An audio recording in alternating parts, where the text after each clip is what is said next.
Hi, I'm Andrea Warren, co-founder of the Parents Empowerment Summit, and today I am happy to have with us Cordelia Gaffar. Cordelia is a published author, sports nutritionist, host of Progressive Talk Radio's top-rated show, Replenish Me. She also has a successful coaching practice where she helps women go from chaos to clarity in both their professional and personal lives. And what I see as the biggest cred that she has as one of our speakers at the summit is she does all of this while raising 6 kids. So I want you to drink that in for a second because I have 2 and I really struggle. So I'm happy you're here sharing your wisdom that you found time to join us. So welcome to the summit. Thank you so much, Andrea. And that was a very beautiful introduction. Well, there's so much, so I didn't want to miss anything. I mean, it's amazing. And I'm excited about the topic today.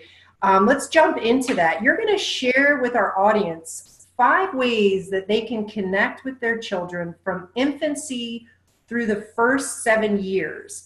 And you talk about that this not only sets up the child for success, but the parent, and really sort of lays the foundation for that parent-child relationship going forward.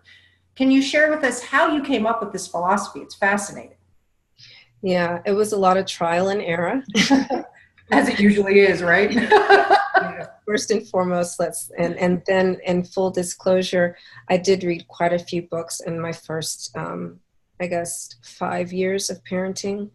And what I didn't find in those books was something that any parent could use, no matter, their parenting philosophy, right? Because we've got people that are into attachment parenting or co-sleeping or, whatever it is, but Right. some of the things, they just didn't flow, right? And then the other thing I didn't find is it didn't take into account the child's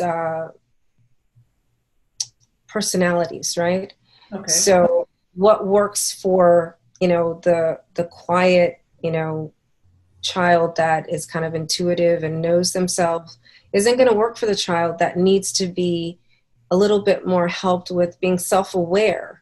And in that case, I almost was led to believe that my child was special needs because everyone's self-aware, of course, right? Right. And then I realized from doing that research and reading that, oh, my child is not special needs. They're just not self-aware. So what I came up with by the time I had my 3rd child was to help your child, whether or not they already seem to be intuitively self-aware or not, just how to stay present. And, the number one thing is making sure that they have a practice that is their own special time, like teach them me time. That's excellent because, like you said, with the books, I mean, I did many of those books. It's a one size fits all, and you're obviously that's not the case. No. And teaching the me time matters, especially for that child. So I'll just, be clear here. So my second son and my second child, he was all over the place. And he wanted to learn the world with his entire body. And it was very draining for me. Oh, I bet. So I, observed him and I said, you know what? Why don't we do something together? And what I noticed is he liked water, right? So that would be his time. When he would come in the morning, I'd say, you know what, before you have breakfast, and that's the thing, we're drummed in, you have to eat first. Right. Some people, even once they get older, they can't eat first. So I would say, why don't we make it your time to wash 3 plates? So the warm, soapy water was his me time to calm down, Wow. center himself. And then he would always say, okay, Mom, now I'm ready to eat. That gave me time to prepare what it is that he liked to eat, because then the next thing was texture. So that later on, that became another me time thing. And so now he's a chef. But yeah, like when That's I'm not around. awesome. Well, it So sounds like you really meet your children where they're at as part of your philosophy too, is yeah, meeting their needs, not this kind of in a box that we've been told. no. Yeah, so enforce, and encourage them to find the me time and make that part of their daily practice. And then have something that you do with them together. So then, it became our thing to cook together or to eat together. And then have some sort of connecting with nature activity, you know? Um, so like as a family, when my husband was off work, we always made sure that we would, go for a hike or, go near water or be part of, fortunately we live, in Washington, DC. So, whatever was going on down at the mall, the National Mall. Right, lots to do there. Lots.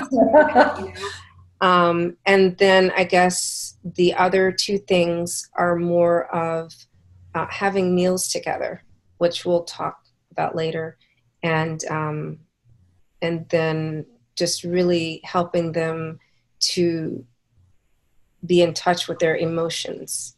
So when they're upset about something, to be able to verbalize what it is that's going on. That's really important. So with 6 kids, do you have teenagers? Now I have 3 teenagers. Oh, wow. I jokingly said to you before, are you sure you're not a superhero? Teenagers. Wow, that's amazing. I have 2 and they terrify me. So can you share a little bit about your relationship with them? Yeah, absolutely. So the same child who, when he was little, all over the place. Now, he has really cultivated that need to have certain texture food, and it's developed into him being a cook. So not like professionally because he's only 15, but like in our house, 3 or 4 days a week, he'll cook. Oh, that's incredible. Yeah. And he's really good at what he does, and he really pays attention to the nutritional value. And if, like his younger siblings, the younger ones are 10, 7, and 4, if they, are like, oh, I can't eat this, whatever, he's like, you know what? Greens are good for you, and you have to have bitter greens because, that's where all the calcium comes from. And, he just like rattles it off. And I cooked it, so eat, right? So there's that. And they tend to listen to their siblings, not their parents. So it's a win-win for you. That's the thing. I'm like, I'm glad that I had that relationship because, like, sometimes he'll just say, Mom, look, I got this, okay? And I'm surprised. I'm like, okay, they listen to you, but they won't listen to me. That's always the case, right? Well, that's wonderful, though. It sounds like you have such a strong relationship and deeper, and it sounds like a lot of mutual respect. Yes, definitely. And I would say, again, that it's all born out of, when your child's under 7, just letting them, figure out what is their rev up mode to start their day and their calm down mode to end their day. So now with my last 3, my my youngest one, she loves to start her day with singing and hugging and kissing, right? So she's just like, I sang it to all my kids because my mom used to sing it to me, but she's the only one that really holds on to it. So she has to have her good morning song. Aww. And then she goes and sees where everybody is and gives them a hug and a kiss. Good morning. How are you? Beautiful. And like I said, it's like a normal thing that I did with each child, to welcome them into their day, and ask them, how was your sleep? How are you feeling? What would you like to eat today? And that, it helps them to welcome their day and their morning and to get started, instead, even, right now I'm homeschooling, but, there have been periods when they went to school, and, anyone that has their kids in school knows that the whole hurry up, we're going to be late, doesn't work, right? Right. So you just go, you give them a kiss on the cheek, and, you know, you can sing the good morning song, or you could say, good morning. Did you have a good sleep? You know, and another thing I'll do is the night before, I'll ask them, what do you think you're going to want to eat for breakfast? You know, because that way that cuts down time for everybody. If it's something that is really involved, you know, then they can start the prep process the night before and they're part of it. And we all know when your kids are part of something, guess what? They actually participate and they actually Yes. eat. So then it's like no struggles there. And yeah, so that's very important. Yeah, it is. And it sounds like, too, so much of it is you also bringing them to being present by asking those questions about where they are in the moment. And that's excellent for that whole mindfulness, even starting at such a young age. So I guess, can you share with us these 5 magical ways that you have these deeper connections with your children? Because I know we all want to hear. So one thing I've always done is like massage, right? So I teach them self-massage, and it's just basically on like their wrist joints, their finger joints, and their elbow joints. And as it turns out, these are acupressure points that help with immunity also. And I'll use like lavender, mix it with olive oil, usually as the carrier oil, and just, you know, teach them to do that right out of the shower or right out of the bath. And so it only takes 1 or 2 minutes, you know what I mean? And so that's what I call connecting with touch, right? So when they're smaller babies, I do that for them. But as they grow older, I teach them to do it for themselves.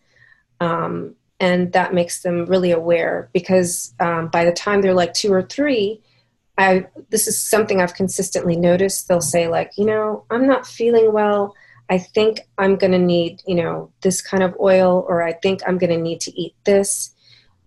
So that is very important.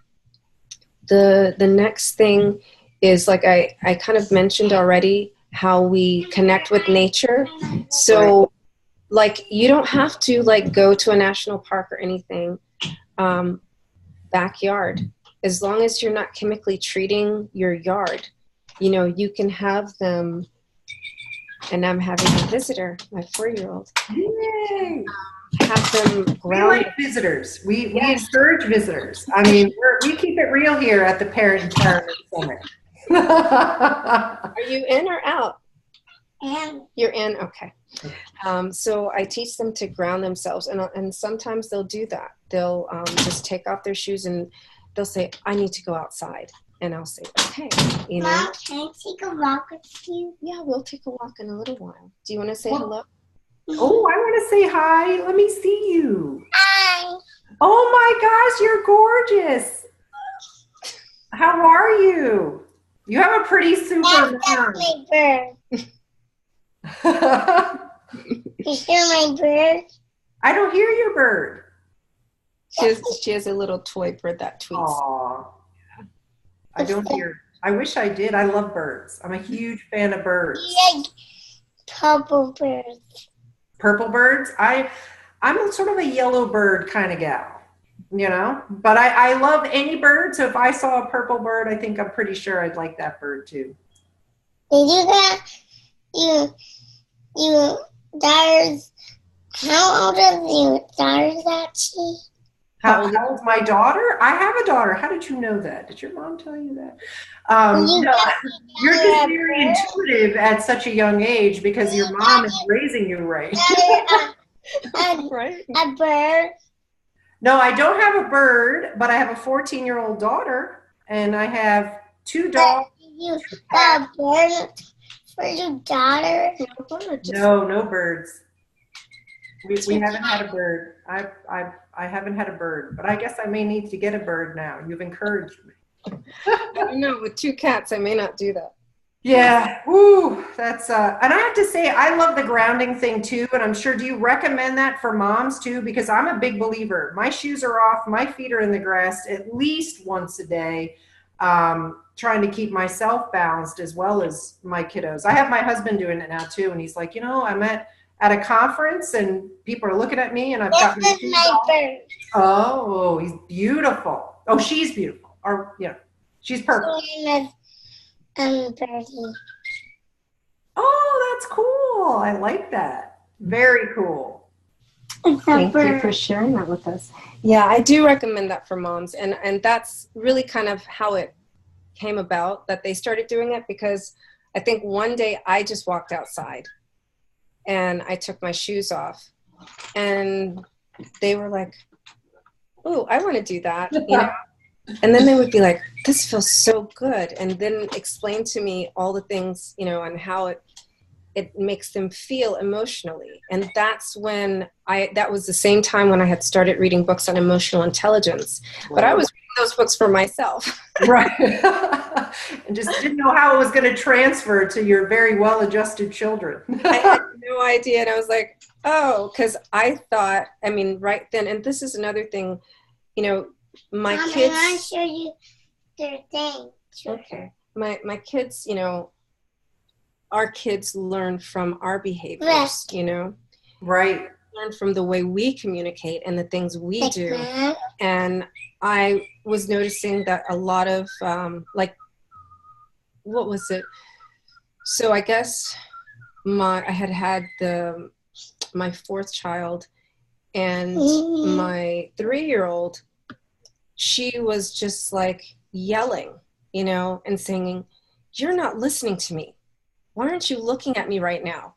I'm talking to you." And I was like, where'd she get that from? And then before I could even start reprimanding her for being disrespectful with me, I was like, Right. I say that. Yeah, it's scary, right? How your kids mirror your behavior and then you're like, whoa, that's me. And I've made it a point to always be clear on where their behaviors are coming from, so Right. I know how to correct myself first. Sure. And then I'm just very honest. So here's point number 3. When I'm disciplining them, I'll say things like, in this particular case, "I know that you've heard mommy screaming at you, but it's really not nice to talk to people like that, and I'm going to do a better job. But can you help me by reminding me by not yelling at me?" That's excellent. And that again goes back to you having that mutual respect. I think when we have that with our children, are able to share our faults, we're definitely on a much more of a level playing field. So Yeah. what's number 4? Yeah, after you own your humanity, just really, right? That's what number 3 really is about. So number 4 is forgiveness, so being forgiving with yourself and with the kids, because, okay. Doing acrobats. These are real mom moments here. You gotta, Well, careful. You okay? Yeah. Okay. So being working from a place of forgiveness, it's as I matured as a mother and I learned more things about my children, I looked back at the mistakes that I made with the first 2, and they would come to me and say things like, "Well, you're spoiling them, with the younger ones, and you're being so much nicer to them." And I'm like, you know what? Mommy's learning. You're, just like you're learning how to read and you're learning how to do stuff that you like. I love being your mother, and I'm learning how to be a good mom to you. And I just want, I'm trying to forgive myself for the mistakes that I made with you. And, I would like you to help me with that. Same thing. I would like you to help me with that by forgiving me too. Mommy doesn't want to be a monster, and mommy doesn't want to raise monsters. Oh, no. And so,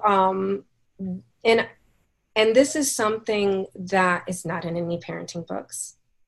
And I think it's something that is very overlooked because, you have to own your humanity, and you have to really teach your kids what it is to forgive. It's not, I'm sorry. I'm sorry is so not. It just, Yeah, so much deeper than I'm sorry. I Yeah. think that's why I'm sorry has lost its meaning, because you hear people say, and you'll even hear, oh, that doesn't do it, and it really doesn't, because you're so right. It is so much deeper than just saying the words, I'm sorry. There's so many actions and emotions that need to come along with that. yeah. And even when, one thing I've read is, what is it? The wording you're supposed to say is, tell your kids that I don't, she likes to climb on my, Moms, you too can be a jungle gym. So yes, this is the fun part of being a mom. Yes, So, it is. being a tree in a jungle gym. But, I forgot, I lost my train of thought, believe it or not. So anyway, I just came up with my own wording with, just making sure that they really understand that people are constantly evolving and growing, and forgiveness is a very important human thing. And Yes. then the last thing, is unity, and the importance of being a team. And yes, 3 or 4 of my kids have played soccer, but that's not what I'm talking about. I'm talking about helping each one of them recognize their strengths so that they can be successful together and really do things. So because I'm homeschooling, and I have one kid who's really strong at, she's a really great artist. She's also an excellent writer, and she loves to read certain types of books, like sci-fi books, right? And then, I have a child that's really good at math.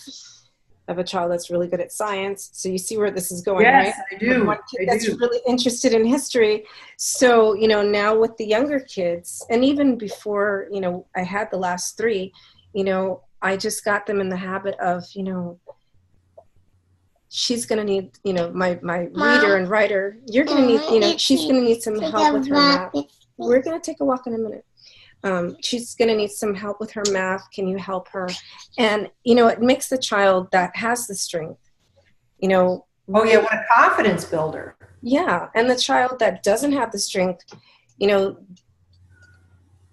the other part of that is I noticed that they didn't like to come to me when they needed help. And it was frustrating for me. And that was part of my monster mom moments. I was like, I've been there.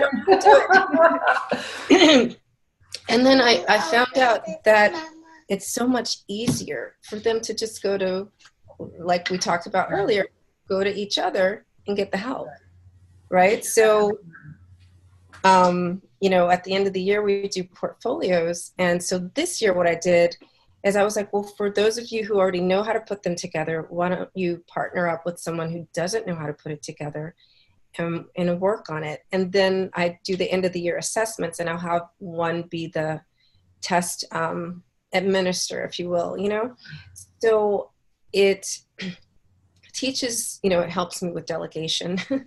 It teaches them, it encourages their strengths and self-confidence, and they really learn how to work with each other. And I've even heard them say things like, what? Actually, you really are good at math. Why do you say that you're not? Or you are really, you really do know a lot about science, Right. And so, it's nothing like hearing it from someone who loves you and actually cares. Do you want me to? And even though they're a sibling, they're a peer, and it's like, my daughter, I'll say something encouraging, and she always says, oh, you're my mom, you have to say that. And I'm like, no, I don't, but that's what they believe.